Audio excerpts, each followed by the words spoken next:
स्वर्गीय भाऊसाहेब फुंडकर कृषी मित्र परिवार व माजी आमदार स्वर्गीय डॉक्टर का. तिडके प्रतिष्ठानकडून बैलपोळ्यानिमित्त हिवरखेड येथे उत्कृष्ट बैल सजावट स्पर्धेचे आयोजन करण्यात आले होते।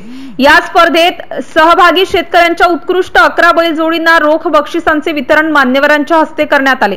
हिवरखेड शहरात सलाबाद प्रमाणे श्री देवडी वेस शंकर संस्थानला पोळ्याचा मान माजी आमदार स्वर्गीय डॉक्टर का. तिडके परिवारातील डॉक्टर रामदादा तिडके व नंदू काका तिडके, कृष्णादादा तिडके, कैलासदादा, बजरंग भाऊ, उमेश गुरुजी, सुनील तिडके यांना असून तिडके वाड्यातून गुढी उमेश तिडके यांचे खांद्यावर घेऊन सजविलेल्या बैलांना वाजत गाजत आणले जाते। तेथे मंदिरातील महादेवाचे पिंडीला पुरोहितामार्फत डॉक्टर रामदादा तिडके व कृष्णादादा तिडके यांच्या हस्ते अभिषेक व नंतर महाआरती करण्यात येते।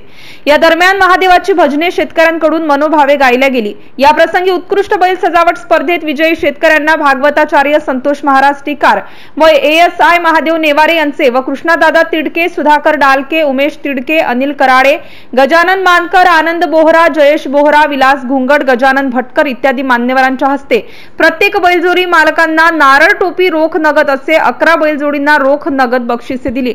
यानंतर पिंडीला घाट लावून पोळा फुटल्याचे जाहीर करण्यात येते। यावेळी ठाणेदार व त्यांचे सहकारी बीट जमादार नेवारे आणि इतर पोलीस कर्मचाऱ्यांनी तो पोलीस बंदोबस्त ठेवला होता। MCN न्यूज मराठी करिता बाळासाहेब नेरकर, हिवरखेड।